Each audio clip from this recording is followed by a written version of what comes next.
why are we here? What are we trying to do? What should we care about? When you're young, you're struggling, you're trying to make it in the world, you're trying to find your own place, you're trying to find your own identity. Philosophy is, love of wisdom. It's just, I think one of the ways to do it is to be open-minded. It's like the economic things, they come and go. But the philosophical ideas, they're persistent. Oxford is a place where I learned so much at Oxford. It was a place of sink or swim. So you're thrown into the deep end and you just have to figure things out. There's one other thing though. I think, you also have to take care of the people around you, like I think we all live in a community and we need to take care of the community, and that means playing your part in making it a good community, a kind community, like one that's kind of there's a lot of disagreements in the world and things like that, but it doesn't have to be like that. I think we can be better. We can be better versions of ourselves. Welcome back to my another episode of People in This World. That's my title for my podcast. Oh, great! Today we have Dr. Matthew Liao here, and he's the chair of the bioethics department of NYU. So it's a pleasure to have him here and share about his career trajectory, his understanding of philosophy, and our basketball group. I met Matthew through playing basketball, and then we're going to touch on that later on in the section. So Matthew, do you want to introduce yourself to the audience? Sure. So as Alex has said, I chair the bioethics program here. I'm a philosopher by training. I've been at NYU for about 16 years now. And I also run a pickup basketball group that Alex is a member of, and that's one of the books that I edited recently. It's on the ethics of artificial intelligence, and I'm glad to be here. Sure, thank you. So let's start with the philosophy part. So ever since I found out that you got a PhD in philosophy, I always wanted to ask you about like how has philosophy intertwined with your life, and how does that impact your life and career choices, and how does that impact your understanding in bioethics? So to start with the very beginning, so how did you get into the PhD in philosophy? What was the interest at that time? So that's a great question. So I was an undergrad at Princeton, and I started out as a math major. And I was doing, Princeton back in the 90s was really famous for game theory because John Nash was there. And so I was taking a lot of classes in economics and math for economics and things like that. And then I just got really interested in some of the assumptions underlying game theory.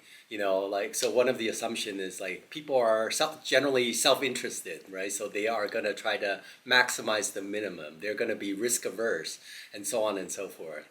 And I was just wondering whether that was true, whether that was a bit too reductive, whether human nature is a bit more complex and much more, varied and interesting.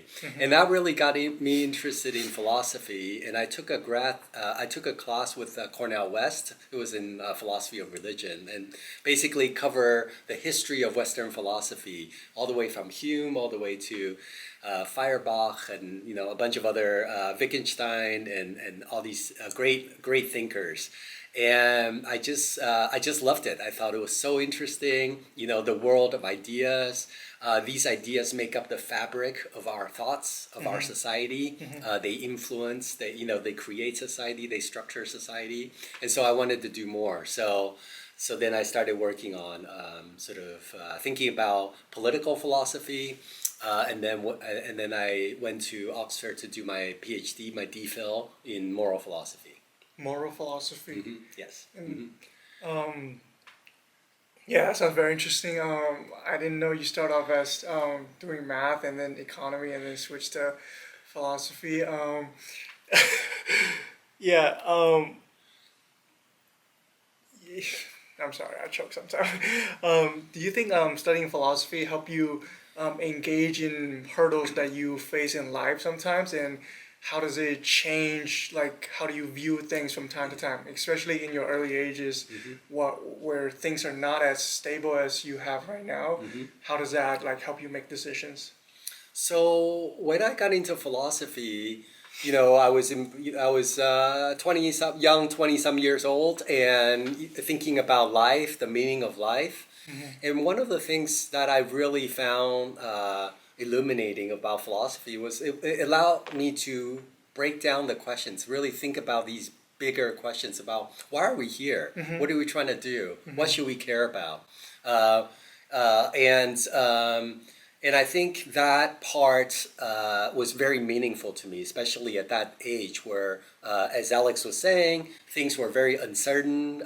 Things were in flux. When you're young, you're struggling. You're trying to make it in the world. You're trying to find your own place. You're trying to find your own identity, and things like identity, agency, and issue. These are philosophical concepts, and so I think philosophy really helped me think through some of these concepts, clarify what makes them meaningful, and then think about them in my own case as well.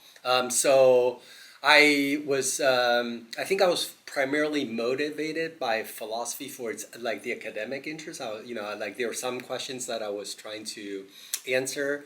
I wrote a thesis on which became a book. It's called "The Right of Children to Be Loved," and so that was very interesting to me. I was kind of exploring that, but I think I also learned a lot. It also helped me a lot in my own personal life because I do something called analytic philosophy. And analytic philosophy allows you to kind of break down concepts and really think through them. And I was able to apply some of that in my life, and I think that has made me a better thinker and also a better person. Definitely. So learning philosophy can help us break down things in a more specific areas so we can tackle them in as smaller problems, I assume. Exactly. Yeah. So as for a suggestion for me and for the potential viewers, if we are interested in philosophy but we don't have any like academic foundations, are there anything? What do you think is the easiest way for us to get into this philosophy area? I think philosophy is not something that you have to get a PhD in. Philosophy, in part, is about life. It's all of us are in some ways philosophers. When you get a degree, you get in any field, you get a doctorate of philosophy, right? So you are philosophy is love of wisdom. It's just I think one of the ways to do it is to be open-minded to ideas. Be ready to think about different issues. Be ready to examine certain assumptions in your life that you take for granted. I think if you do that, then you're already a philosopher. You're already on the way to becoming a philosopher, and just really applying rigorous thoughts to it. I think one of the things I like of philosophy, it's also fact-based. So, like you try to kind of make sure that you're responsive to, what's really happening, and really thinking about some of these ideas, like really thinking through these ideas. Yeah. I feel like I'm already inspired by what he just said. Now we're 7 minutes into the podcast. I feel like I've grown as a man. Any like specific books recommendations besides this ethic of artificial intelligence? Go purchase this right now. It's gonna help you to get an edge in this AI era. Well, thanks for that endorsement. I think that there are so many great works. I mean, all the way. If you're into Chinese philosophy, there's Confucius. There's and Mencius and all these other different thinkers. But of course in the West, there's Aristotle, there's Plato, there's Kant, there's Hegel, there's and then to the modern day, I think they're sort of different places where you can get in, and they're very interesting. And what's exciting about philosophy is that. Some of these ideas, they resonate, they continue to resonate, they continue to have importance, after like these things have been published, they were published 2,000 some years ago, and they still have relevance. I mean, if you're a Chinese audience, think about Confucius, how much influence it has on the Chinese society or the Asian society in general, right? Or Buddhism, right? Think of that influence. I mean, it's beyond any economic influence. Like the economic things, they come and go, but the philosophical ideas, they're persistent. And that's the reason why they're persistent is because it's about our life. Everybody needs to figure out how to live, well. And these thinkers, whether you agree with them or not, are trying to help us engage and try to explore those issues. Um, Among all these philosophers you just mentioned, or beyond the names you just mentioned, are there anyone that you call it your favorite, or is there any theories that that you call your favorite and you've been practicing through your life and you feel like this is really helping you the most? When I started out, I got really excited by two thinkers. One was Plato. I really liked the Plato's cave. So Plato, there's the image of the cave, and the idea is that a lot of people, we're all kind of in this cave, and it's kind of dark, and we're faced the wall, and we can only see shadows. There's like a sun that kind of shines into the cave, but you can't really see anything outside, and so.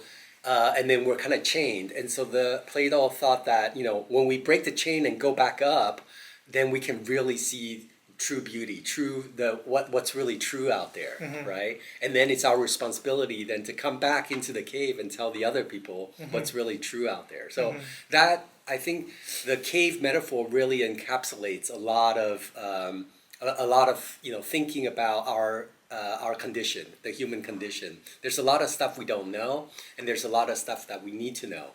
And then the other thinker that I really like was when I was first starting out was Nietzsche. Friedrich Nietzsche, very exciting. As a teenager, as a 20 years old, he talked about bring the hammer, breaking down, sort of shattering, sort of just things that we think are true, but they're not really true, right? Like really questioning basic assumptions, and I thought that was very exciting. These days, I work more in contemporary philosophy, contemporary ethics. I do a lot of issues like surrounding ethics of AI, CRISPR gene editing.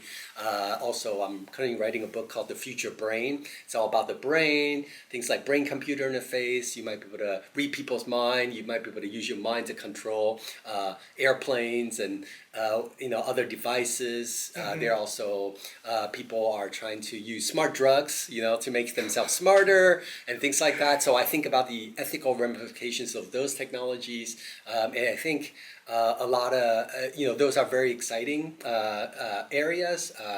And like if I don't know if you've seen the TV show Severance. That's one of my favorite TV shows. Is on Apple.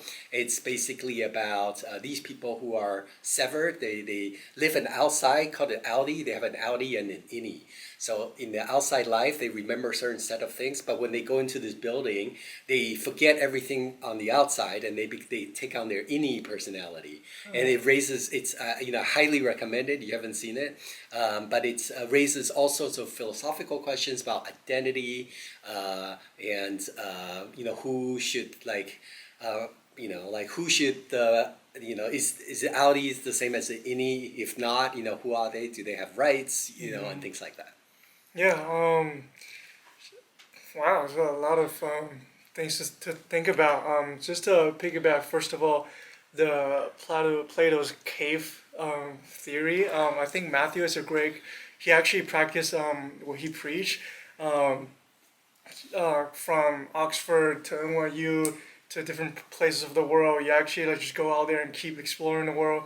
And then now you raising the next generation. I know the other people that we play sports with, he study under you. So I feel like that is I try to do that as well. Sometimes we definitely get afraid of pushing ourselves into a not so familiar environment and trying to grow in that. But eventually that's only gonna make us stronger. So I feel like that is I mentioned this thing in my previous video as well. I feel like that is also one of my cornerstone along these years of studying abroad. So I definitely resonate with that. And I'll definitely check out the show that you just mentioned, Severance, you said? Severance, yeah. Sounds like a corporate job. Like you walk inside a building and you change into a professional personality, and then you get off job and you turn into yourself. That's exactly it. It's so great. And just the dynamic, it's really great story writing. Yeah. All right, let's move on to the Next questions. We have, yeah, how's life at Oxford? How was the PhD journey felt like? Yeah, it was good. It was very hard. Oxford is a place where I learned so much at Oxford. It was a place of sink or swim. So you're thrown into the deep end, and you just have to figure things out. I think in some ways the American education is more. It's softer. There's a lot more hand holding, like trying to help you, making sure that you succeed. At Oxford, there was none of that. Very little, I should say. I mean, You're I on your had some own? really great. You're on your own. You have to figure things out. I mean, you have some mentors, but pretty much you have to kind of figure things out on your own for yourself. But I love the place. It really challenged me. It's kind of like what Alex said. I wanted the challenge. I wanted to. It was very exciting for me when I was there. Oxford was like the best place to do philosophy, and it was just an amazing, really amazing thinkers who were there, and from whom I learned quite a lot. And so. We lived in we lived in England for 13 years. So we really I think in some ways I'm very fond of the place. Um, as someone who didn't come from a philosophy background from undergrads, how was the transition felt like in the very beginning? Yeah, it was really tough. I had to learn everything because I started out, like I said, as a math major. I mean, I started doing some philosophy. Take some philosophy courses when I was an undergrad, but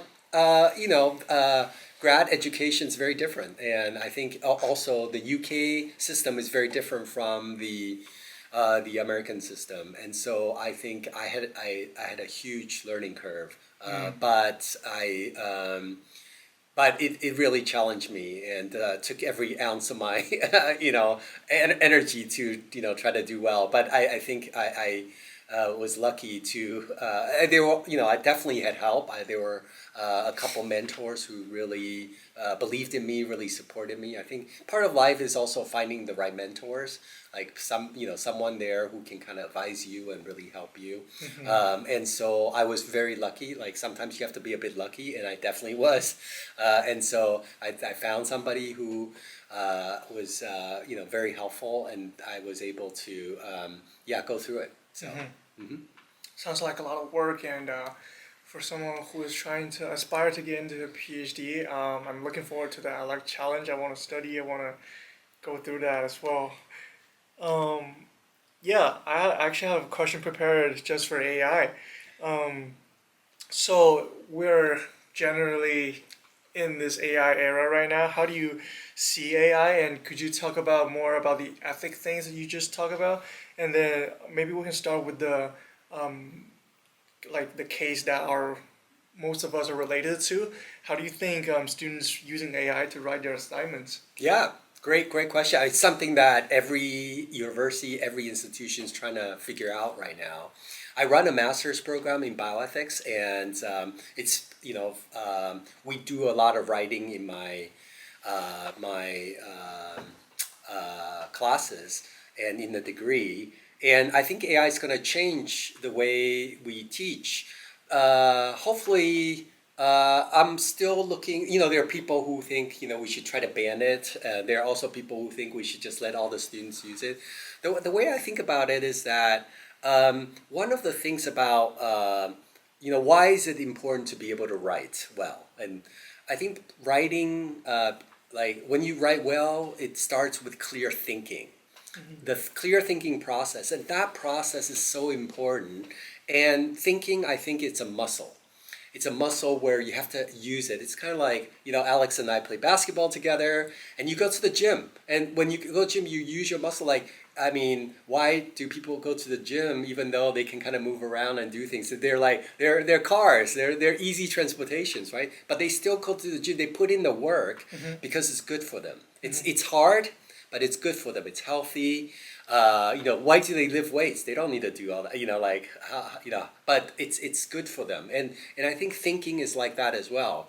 And you gotta train. You gotta really think, and then you gotta write. You gotta use that, and you gotta apply that to the writing, because the writing part is your kind of your thinking in action. Sometimes your thinking gets clearer as you write, as you try to put your thoughts on paper, and then you realize, oh, this didn't quite make sense, or this argument, is like a non sequitur, doesn't follow, and so on and so forth.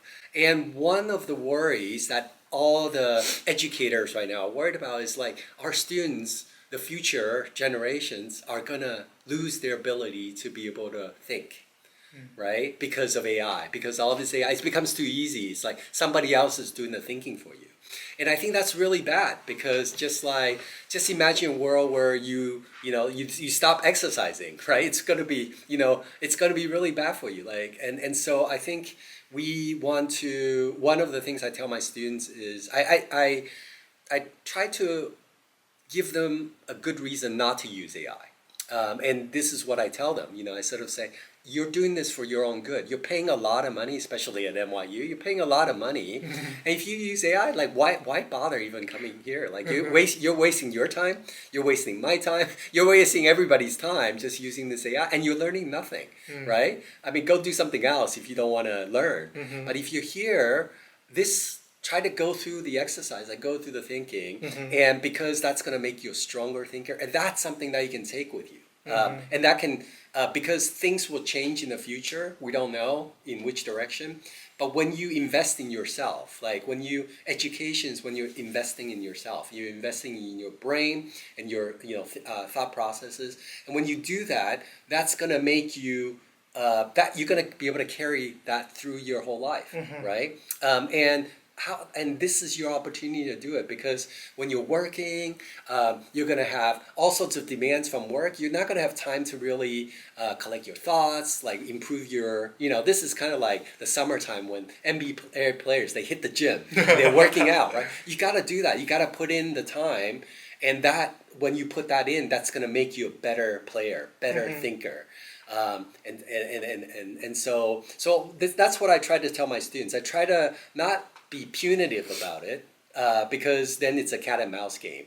Instead, I try to give them tell them the positive reasons for why it's better not to use AI, right? And this is why I don't think you should be using AI or primarily be using AI. I mean, I think if you want to use it to correct your grammar and things like that, that's like one thing. That's not a big deal. But don't let it replace your ability to think. Because we're human beings. That's our core. That's what makes us unique.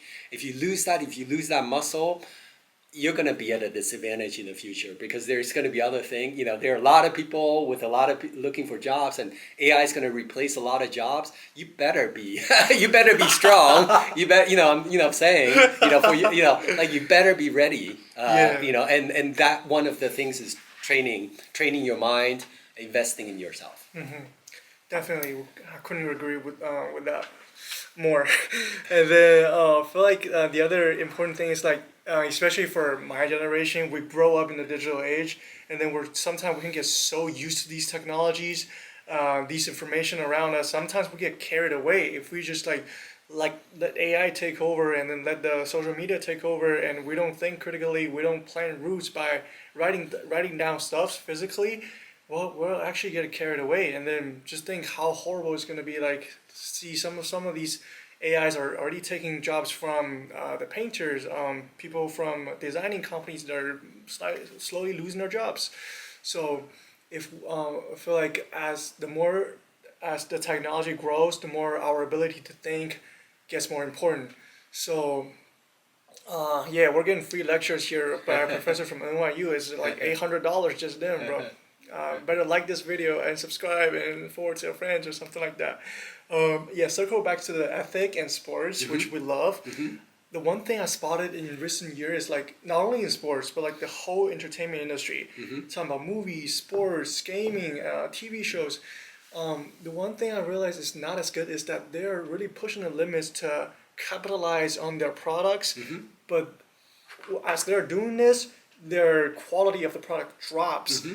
But they're getting so good at this, all these business management strategy. They're maintaining a perfect balance where we are not as satisfied as usual as we used to be, but their products is okay. So we have to glued to that, and we're so used to that.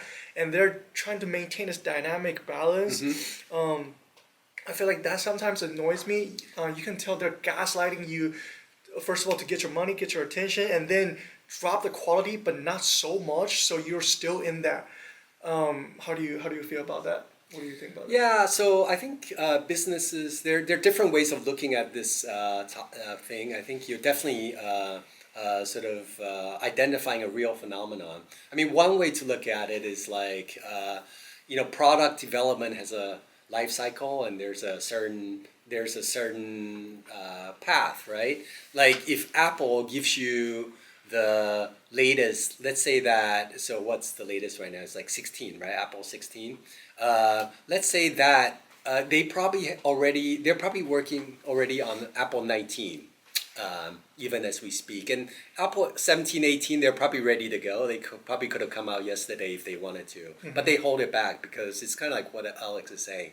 But I think they do that to give themselves some runway, right? Because they're trying to develop Apple 19 or Apple 20. And if they give you Apple 18 right now, then they're going to be stuck for 3 years, like with nothing to give you, Yeah. right? So they have to pace themselves in terms of what they give you. And 16 is good enough, like for people right now. And so that's what they do. And also it makes good business sense. So that's like the positive way of like understanding what businesses are doing.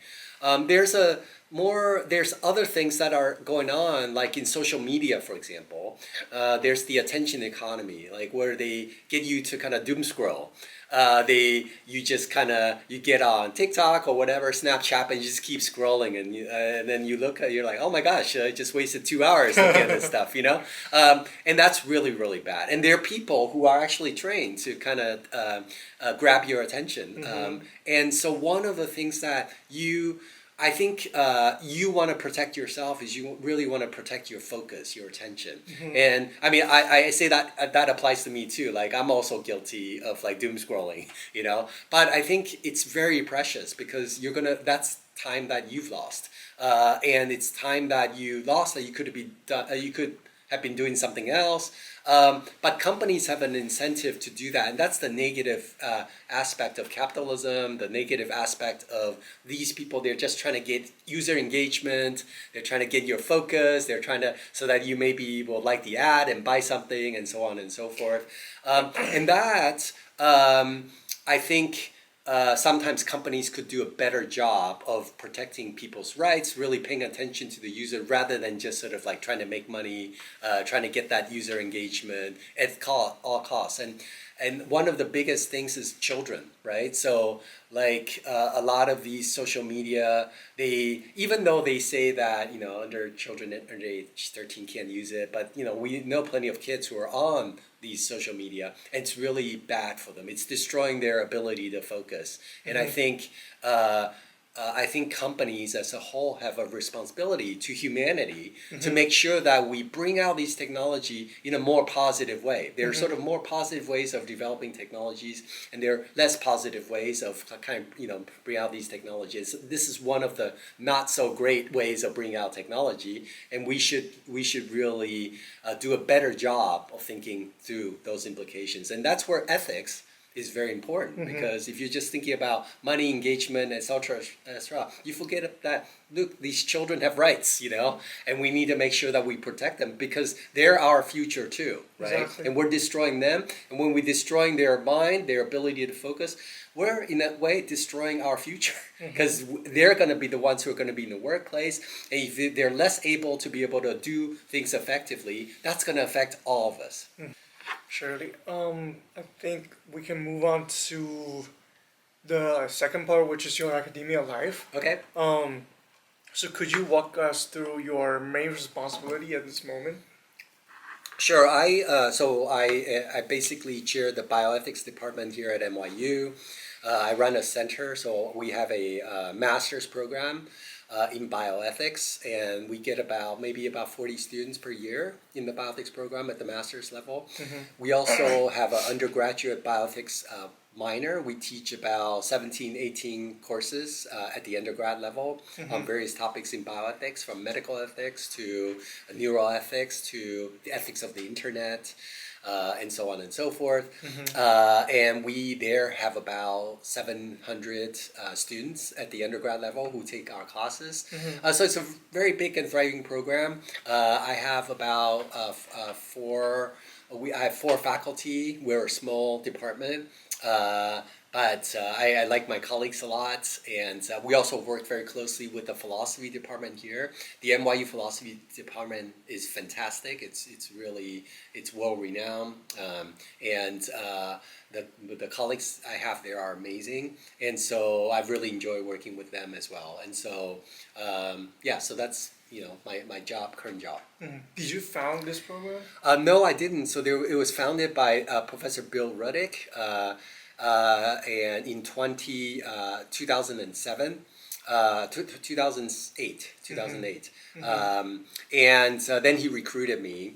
So I came here in 2010. I was the deputy director for a different bioethics program at Oxford. And then I think Bill, who's in his 90s now, was close to retiring. So he, he recruited me to come help him with the center. Do you currently teach or? Yes. So I teach. So I just finished teaching a graduate seminar on neuroethics. So it's the science of the mind that we're talking about. So we talked a lot about severance and other topics. I also teach a course in normative ethics. I'm teaching a graduate seminar in normative ethics in the fall called non-consequentialism. And so that's. It's about moral philosophy and how to think about which is about what we ought to do and how to think about what's right and what's wrong. And for all these years of teaching experience and all these students you have worked with, which attributes, which characteristic do you think is the most valuable thing in this current era? Yeah, so I think for the students, I think that being open-minded, being ready to learn. I think one of the things that students can really hurt themselves is to think that they already know everything. They come in, they're like, I already know everything, just give me the degree, right? And it's like, well, why are you here if you already know everything, right? And in fact, there are reasons to think that you don't, right? But I think those students, they really hurt themselves because they are depriving themselves of the opportunity to learn a lot of different things. And so I think one of the things I say to my students is just be open-minded, be ready to think. You don't have to agree, right?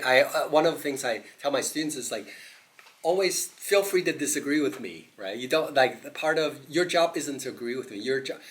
I'm here to try to help you be a better thinker. And being a better thinker means be able to think critically, be able to examine assumptions, including my assumptions, right? Everybody's assumptions and your own assumptions, right?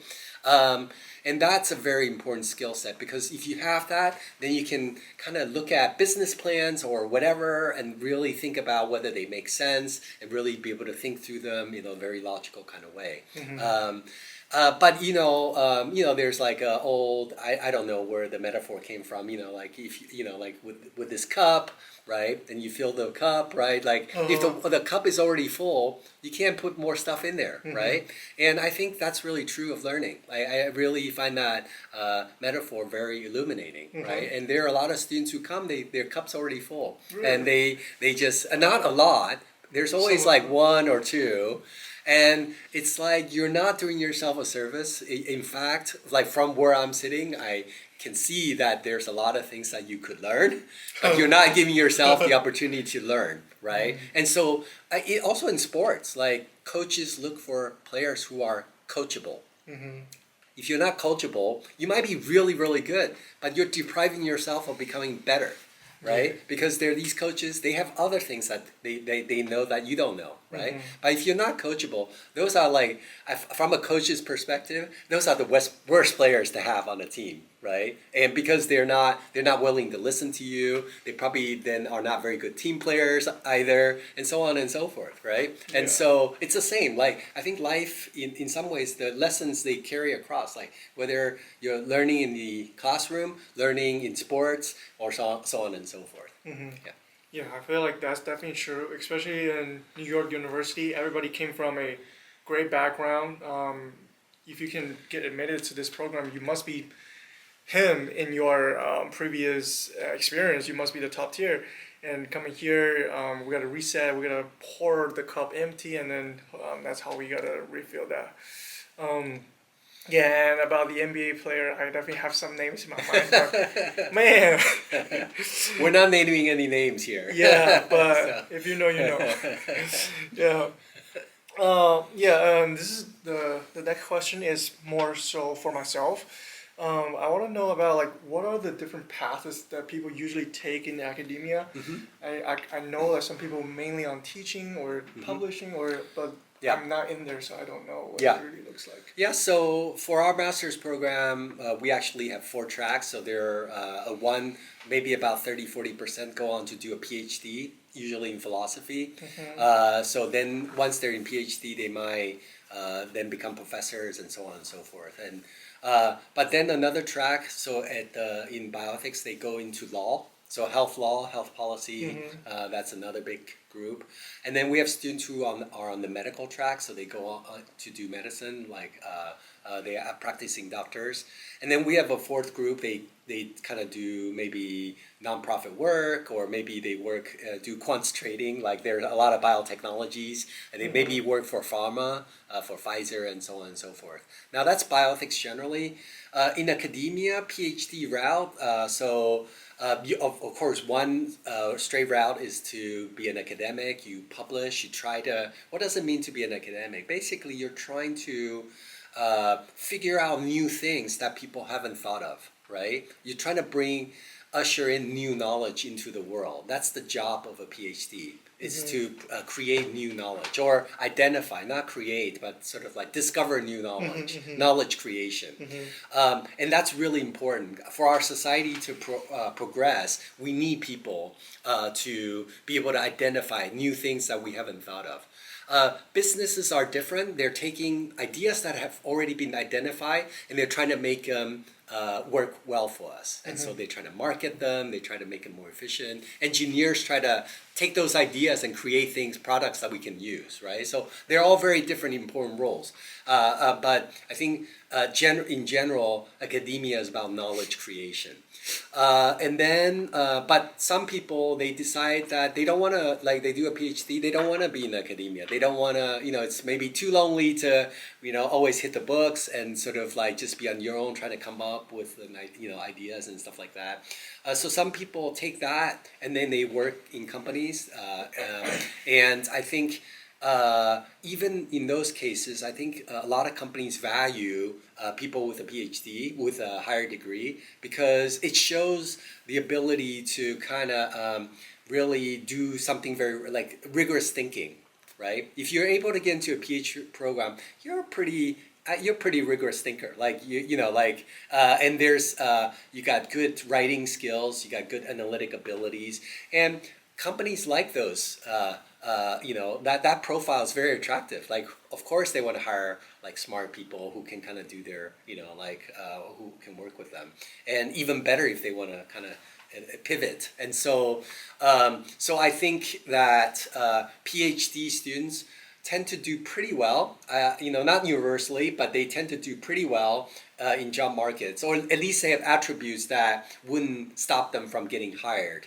There are other things that might stop them from getting hired, which is like maybe social skills and whatever and things like that. But those are different. Like they're different life skills that we all have to have, right? One of them is, of course, like our intellectual abilities, but they're also softer skills that we need to have. And so if you're not going to be in academia, maybe some of these other skills become also just as they become important. So.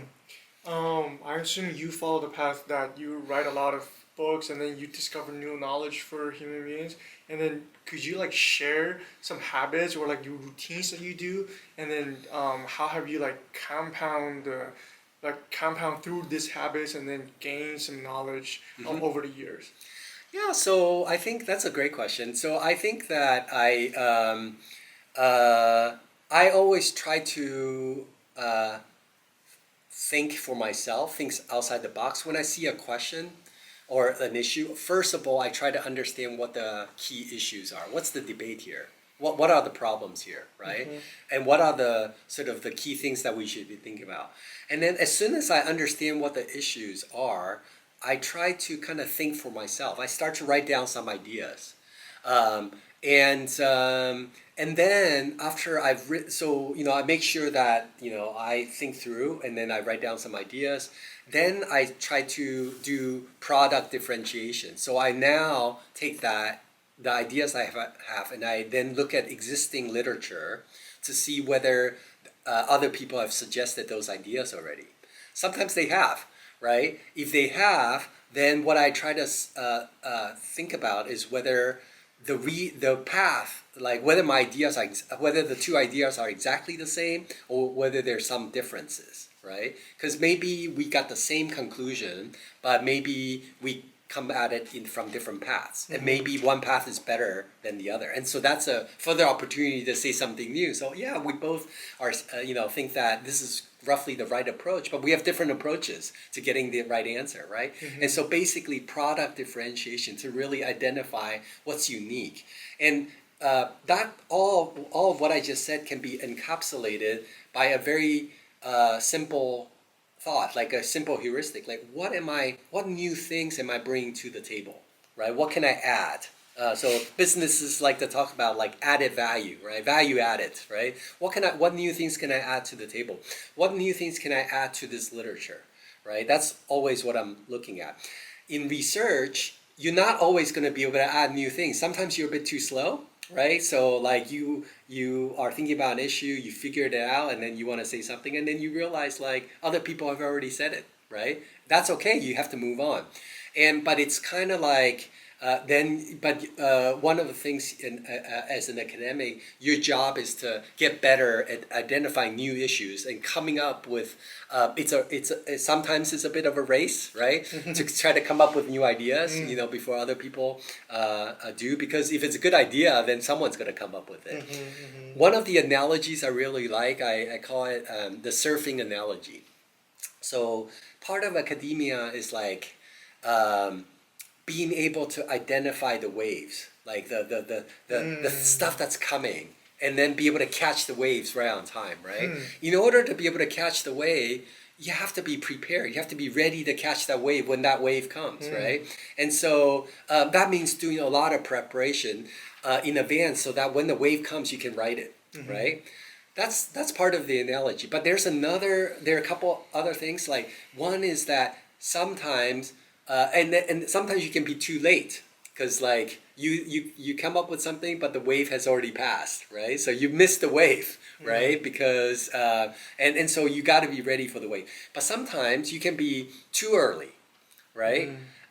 So you come up with an idea, it's like so original, nobody's seen it, like nobody gets it, and so it's not going to be until later. The world's not ready for the world's not ready for it. Like if you think of Van Gogh died really poor, right? He had all these brilliant paintings and things like that. And people didn't appreciate it.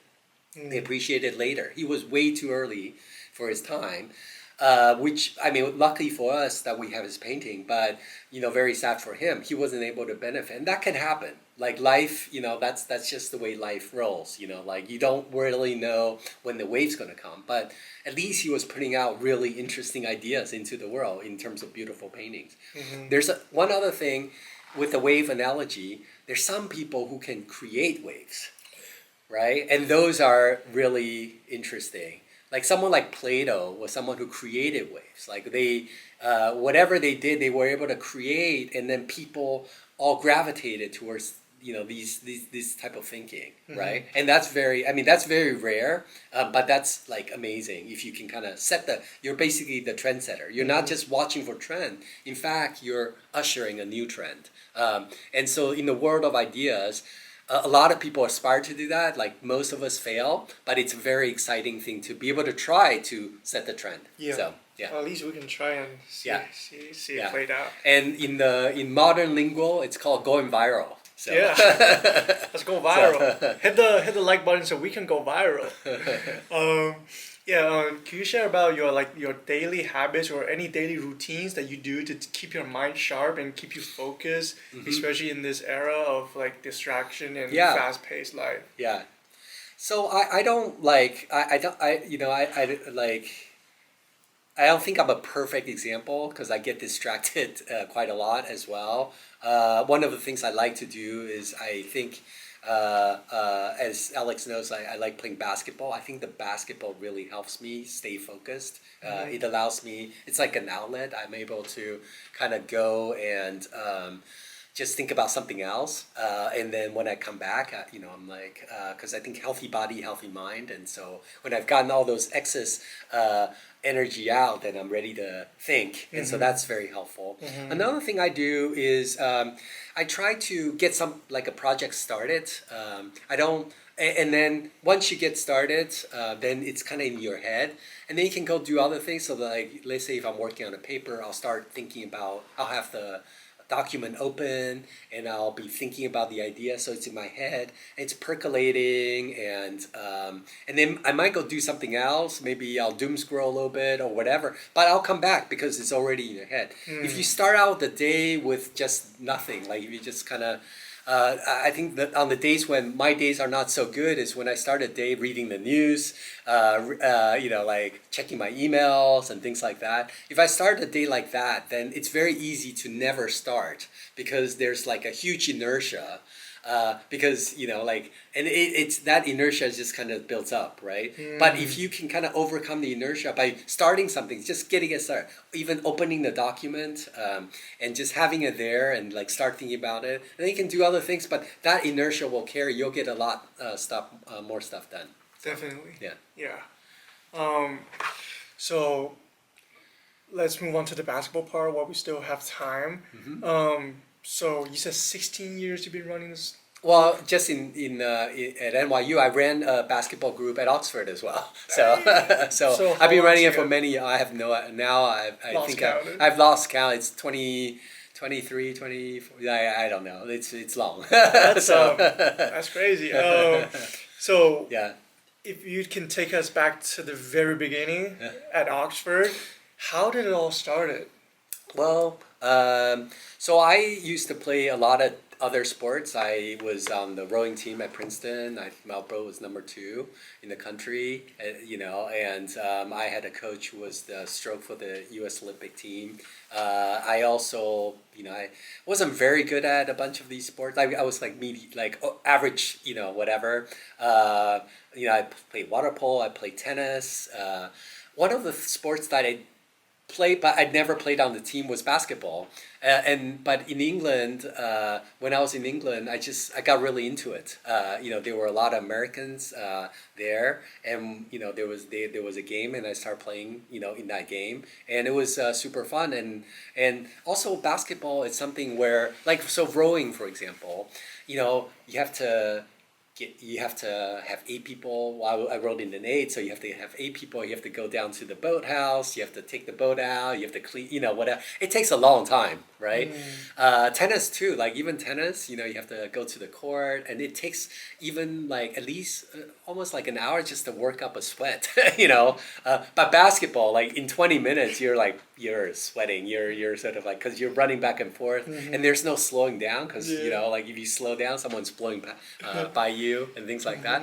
And so I realized that I could get a really good workout through basketball.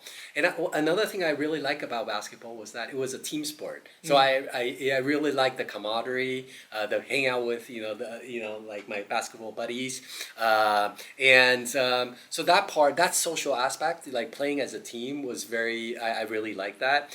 There's also there's the fitness, of course, but there's also skills. You need to be able to shoot, you need to be able to do different things, and so it felt like a game where and I could get a really quick workout, and so it had all the things I wanted. And so as I got older, as I've gotten older, I've just come to appreciate basketball more and more because I just think it's a really good way to kind of a good outlet, and where I can sort of enjoy a bit of exercise, but also friendship. So Definitely. yeah. So yeah, could you walk us through the different stages of the group? How did it start? Let's only talk about NYU program Sure. For this one. how did it start? How many people in the beginning, and how long it take for you to upscale that, and then Yeah. To the present day? So when I came in 2010, there was this professor. He was in the philosophy department, Ted Sider. He used to run the group. He was a very good basketball player. And so there at that time was more like a lot of philosophers, grad students, and things like that. And I was part of the group, and we were playing pretty regularly. And that was a lot of fun. Ted then took up a job at Cornell. And when he left, he passed it on to me, to kind of run it. And when I started running it, first of all, there were other philosophers. They were kind of getting fewer, but then there were while I was running it, there were other people who wanted to join us. I mean, NYU, there was Coles back then, and there were people who wanted to join us, and I'm pretty happy for people to join. I thought it was fun to open it up to just besides sort of beyond philosophers. And so and then since then we've had very interesting people who played with us. So there's this guy Chris Hayes. You might have seen him on he has a show Up in the Air with Chris. He used to play with us for like almost 2 years until his show, Up in the Air with Chris. During the pandemic, we were playing outdoors by the Hudson River, and we had a couple guys from The Walking Dead who played with us. We have Marcus Kuhn, who is the first German in the to score a touchdown in the NFL. He played for the Patriots and the Giants. He played with us in the group. And many, we had like loads of, we had tech CEOs and whatnot playing in the group. I think there are hundreds of people on the email list, and it's a very and then people I have friends from England who, when they're in the city, they'll bring their shoes and they'll play in the game, or from California they'll come, or from Hong Kong they would text me and say, can I run, and things like that. So it's and that's the nice thing about the basketball group. So, for example, I was in Taiwan last summer, and I have a friend. He was in England. We met in England playing basketball, and so our whole families all got together for some dim sum.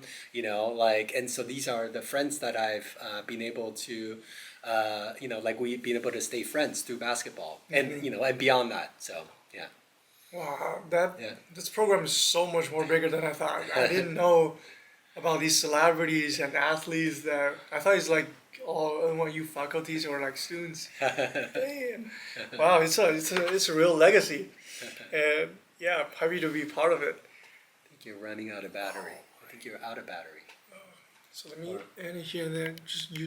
How many hours do you usually put in to run this thing on a weekly basis? Well, we run, as Alex, as you know, we run 2-3 times a week. So I'm sending out emails every other day, and coordinating. And then there are a lot of people who are not from NYU, so I have to coordinate and make sure that they can get signed in. And Alex has very helpfully helped sign some of the guests in. But it depends on who's coming. But it's been really great, because we're usually able to run 5-on-5s, and there's sort of usually enough people, and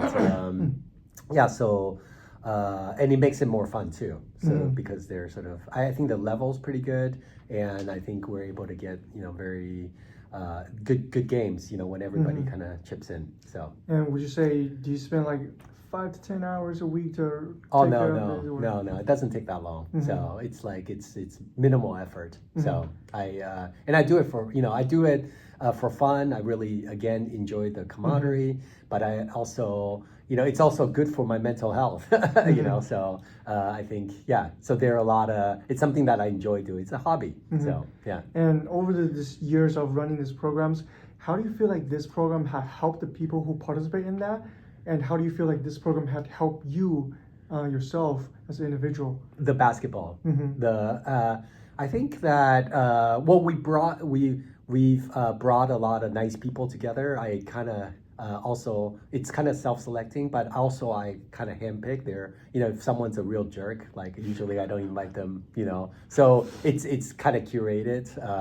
of course I'm biased, but that's okay because I run the group, so I get the call, But it's I think over time a lot of friendships have been established, which is really really nice, and it's really helped me. It's helped me to stay healthy, but also. Just and also staying humble, like I'm not getting any younger, and these kids they're just so fast, and it's fun, they keep me on my toes, literally, and it's I think it's a real joy, and I don't know how much longer, at some point we all get older, like where you can't do it, but I want to try to enjoy this as long as I can, so yeah. Definitely. Two last questions.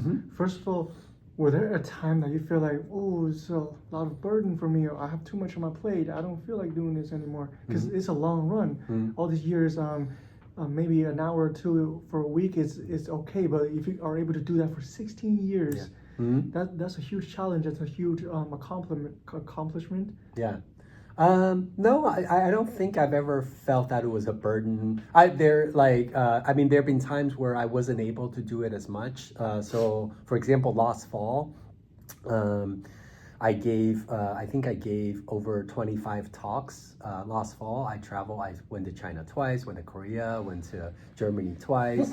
So when I was traveling quite a lot, I wasn't able to coordinate because especially with the new NYU policy where I have to be there to sign people in, I think when it makes it a bit harder. In the past, the guests were able to just kind of pay the money, but now I have to be there to sign them in. So that kind of restricts when I can run it. But in terms of burn, no, I think it's a real joy. It's like really good for me. So I don't. I see this as it's something that it's good for the community. So It is. And we all benefit from that. Last question. It's non-basketball related, but it also can be. So what's your message to my potential audience, to me, to the world? Anything you want to say as a philosopher, as a tutor, as a teacher at NYU, as a basketball player, or as you yourself? Anything you want to say to the people out there? Yeah, so it's, a lot of people have said this already, but I think just be ready to, keep learning. I think whether it's in academia, like, in right now, what I really like about academia is that I get to keep learning new things, explore new things. And I think that keeps my mind sharp. I think it's also interesting. It makes life very interesting. What I like about basketball is exactly the same things. I feel like I'm learning. I watch these basketball videos about new moves and things like that. I try to kind of work on them as well. And I think you always want to try to improve, like see where there are areas for improvement. And I think that's fun. And so that, I think that's sort of like a big good take home message. There's one other thing though. I think, you also have to take care of the people around you, like I think we all live in a community and we need to take care of the community. And that means playing your part in making it a good community, a kind community, like one that's kind of, there's a lot of disagreements in the world and things like that, but it doesn't have to be like that. I think we can be better. We can be better versions of ourselves. So. Yeah, and we appreciate that. Yeah. Yeah. All right, thank you guys for watching. Thank you, Matthew, again for your time, for this place, for the coffee, for the wisdom you shared today. And hope you guys enjoy that. I'll see you in the next one. Thank you. Thank you.